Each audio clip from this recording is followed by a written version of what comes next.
Totoo ba talaga ang choice sa Lazada? Tara, alamin natin. Pero simulan natin, ano nga ba ang choice sa Lazada? Sinasabi dito na any 3 product ay pwede na mag-range sa 99, 198 at 297. Sabi rin na free shipping ito at pwede nyo ma-return agad-agad. Tara at order na ako. So ayan, pupunta na tayo agad-agad sa aking Lazada at pumunta na rin tayo sa choice sa Lazada. Makikita nyo rin siya agad sa upper part.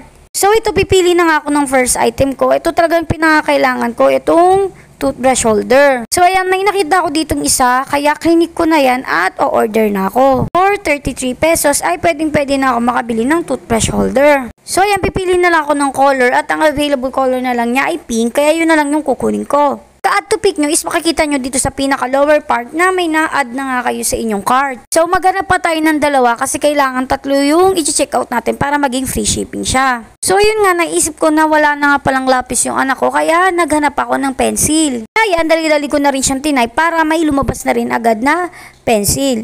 Kasi yan, nung una ko na siya agad nakita is clinic ko na siya agad at namili na lang ako ng aking type. At syempre yung quantities isa lang dahil ka 12 pieces na yung pencil na to. Tapos for 33 pesos lang din siya. Diba sulit na yun. Kaya in-add to pick ko na siya. Pag-add to pick natin ng pangalawang beses is makikita nyo sa lower part again na dalawa na yung na-add to pick nyo or na-add to cart ninyo. Kaya need pa natin ng isa para maging free shipping siya. So, ano nga bang partner ng pencil? Diba notebook? Tapos habang nag-scroll ako, is nakita ko tong maliliit na notebook or notepad. Mini notebook na 33 pesos lang siya for 4 pieces na yun ha. So yan, tinignan kong review niya. Legit naman na 4 pieces talaga yung binibigay nila. Kaya namili na ako ng design at in-add to pick ko na rin siya agad-agad.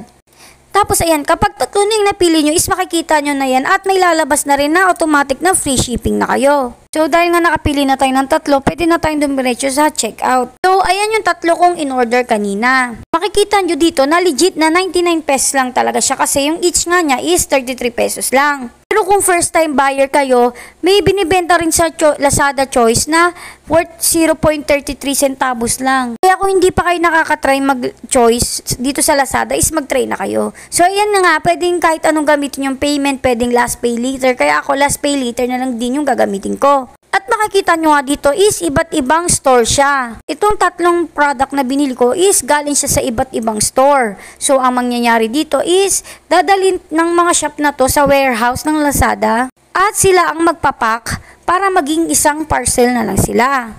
Short, ang tawag nga dito na Lazada ay shared parcel. So yun nga, kahit na sold differently sila sa iba't ibang shop, ay isang parcel nyo lang siya marireceive or sama-sama na sila sa isang pouch. Or sa madaling salita, kapag dineliver ito sa inyo, ay sama-sama na silang tatlo.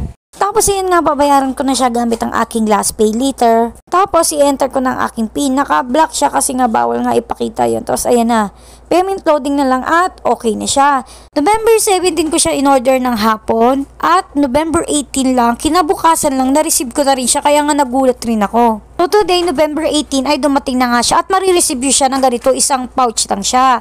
Pero pagka binuksan nyo yung loob, nandoon na lahat yung in-order nyo. Ito yung in-order ko na notebook, na mini notebook na 4 na peraso. Tapos ito yung toothbrush holder. Tapos ito naman yung lapis na 12 pieces. O diba lahat yun na-receive ko sa isang pouch lang siya.